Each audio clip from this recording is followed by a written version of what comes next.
আপনি কি কোঠামুক্ত দেশ চান? তাহলে আপনি রাজাকার, না হলে আপনি রাজাকারের বাচ্চা। দেশের একজন সাধারণ নাগরিক হিসেবে আমিও কোঠামুক্ত দেশ চাই। তাহলে কি আমিও রাজাকার নাকি রাজাকারের বাচ্চা? যদি আমাকে রাজাকার বলা হয় তাহলে আমি বলতে চাই তখন আমার জন্মই হয়নি। আর যদি রাজাকারের বাচ্চা বলা হয়, আমার বাবাও তখন জন্ম নেয়নি, আমার দাদাই মাত্র ছোট।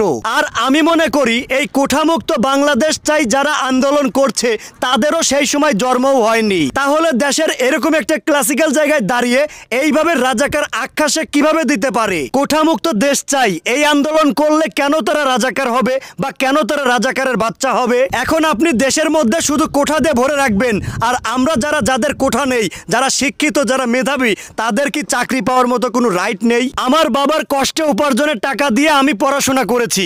আমার বাবার তিলে তিলে তিলে গোছানো টাকা নিয়ে গিয়ে একসঙ্গে 5,000 টাকা দিয়ে ফর্ম ফিল আপ করে পড়াশোনা করে আজকে এ পর্যন্ত এসেছি কি বেকার থাকার জন্য? যেখানে আমি পর্যাপ্ত পরিমাণের মেধাবী হয়ে চাকরি পাই না, সেখানে আমার পাশের বাড়ির দাদু একজন মুক্তিযোদ্ধা, তার প্রত্যেকটা নাতিদেরকে ডিফেন্সে চাকরি হয়ে যাচ্ছে। তো যদি মুক্তিযুদ্ধের নাতিদেরই শুধু ডিফেন্সে চাকরি হয় বা সরকারি কর্মকর্তা হয়, আমরা কি ভাষা পানা?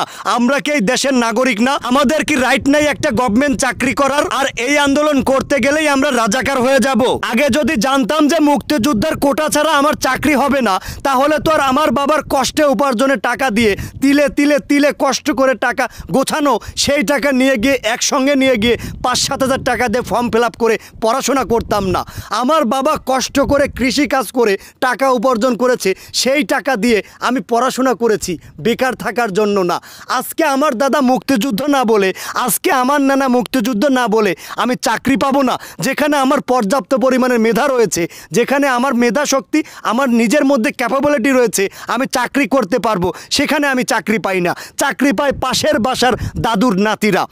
আমার পাশের বাসার দাদু একজন মুক্তিযোদ্ধা, তার একটা নাতি না, শুধু নাতি না, নাতিনরা পর্যন্ত বেকার নাই, সবার চাকরি হয়ে গেছে সবাই। তো আমি বলতে চাই একটা পরিবারে 2-1জন মেধাবী থাকতে পারে, প্রত্যেকটা পার্সনই কি মেধাবী? একটা পরিবারে প্রত্যেকটা পার্সন কি মেধাবী থাকে? এখন তার নানা মুক্তিযুদ্ধ বলে তারা চাকরি পেয়ে যাবে ডিফেন্সে, আমার নানা মুক্তিযুদ্ধ না, তাই আমি চাকরি পাবো না, এটা কোনো কথা? আর এই বিষয়ে আন্দোলন করতে গেলেই রাজাকার। আমরাও তো আমাদের দেশটাকে ভালোবাসি, আমরাও তো এই দলটাকে ভালোবাসি। এখন এই দল থেকে যদি এরকম ঘোষণা আসে, সেখানে আমাদের আর কিছু করার আছে? আমরা চাই দুর্নীতিমুক্ত দেশ, আমরা চাই দেশের সবাই যেন সুযোগ পায়, এই দেশের সবাই নক্ষত্র। আমাদের মতো ইয়াং পারসন যারা রয়েছে, যারা পড়াশোনা করেছে, সবারই সুযোগ পাওয়া উচিত। যাদের মেধা রয়েছে, মেধা অনুযায়ী বিবেচনা করে তাদের প্রত্যেককে সুযোগ করে দেওয়া উচিত। এখন একজন মুক্তিযোদ্ধার একটা নাতিন যদি একটু তার এক সাইড মাইরও থাকে, তারপরেও তার ডিফেন্সে চাকরি হয়ে যাচ্ছে। যেখানে আমাদের মতো পারফেক্ট একজন ছেলে, একটা ছেলে তার আগাগোড়া পারফেক্ট, না আছে কোনো চুলে প্রবলেম, না আছে কোনো মাথায় প্রবলেম, সারা শরীর ফিট, এরকম একটা পোলার ডিফেন্সে চাকরি হচ্ছে না। কেন চাকরি হচ্ছে না? কোঠার অভাবে। এখন এতগুলো মানুষ কোঠা কই পাবে? সবার তো আর কোঠা নাই, সবার তো প্রতিভা রয়েছে কিন্তু মেধা রয়েছে কিন্তু কোঠা নাই। এই বিষয় নিয়ে আলোচনা করেছিলাম, এই বিষয় নিয়ে আমরা দাবি জানাইছিলাম কোঠামুক্ত দেশ চাই। এখন আপনারা কোঠা রাখতে চাচ্ছেন, রাখেন, এতে কোনো আমাদের আপত্তি নেই। আপনারা কোঠা রাখেন বা আপনাদের মতো আপনারা দেশ চালান, আমরা কিছুই বলবো না। শুধু এতটুকুনি বলতে চাই, আমাদেরকেও সুযোগ দেন। শুধু এতটুকুনি বলতে চাই, আমরা যারা সাধারণ, যারা একদম নিম্নবিত্তর ঘরের সন্তান, যারা নিজের বাবার কষ্টে উপার্জনের টাকা দিয়ে পড়াশোনা করে, অন্তত তাদের বাবা মার মুখে একটু হাসি ফোটানোর মতো শক্তি দেন।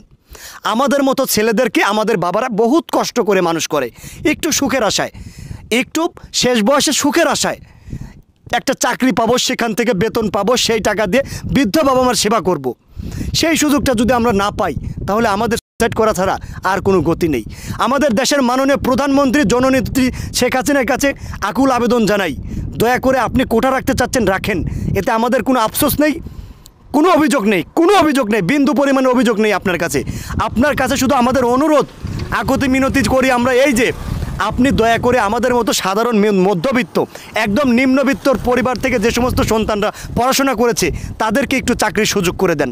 তারা যেন একটু সুযোগ পায়, তারা যেন তাদের পরিবার বাবা মার মুখে যেন একটু হাসি ফোটানোর সুযোগটা পায়। আপনার কাছে অনুরোধ জানাই, কারণ এই দেশকে আমরা ভালোবাসি, আওয়ামী লীগকে ভালোবাসি। আমাদের মহান নেতা শেখ মুজিবুর রহমানের আমি জীবনী পড়েছি, তার জীবনী পড়ে আমি যা শিখতে পেরেছি, তিনি ছিলেন একজন উদারতার মানুষ। তার মন এত এত এত বড় ছিল যে যা মাপকাঠি দিয়ে মাপা যেত না।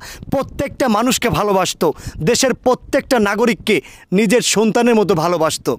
নিজের জন্য কখনো চিন্তা করতো না, নিজের জীবনকে নিয়ে কখনো চিন্তা করতো না, সর্বদা দেশকে নিয়ে ভাবতো। আপনি তো সেই বাবারই সন্তান। দয়া করে আমাদের এই দেশের যারা একদম নিম্নবিত্ত পরিবারের সন্তান, তাদের বাবা মার মুখে একটু হাসি ফোটানোর সুযোগ করে দেন।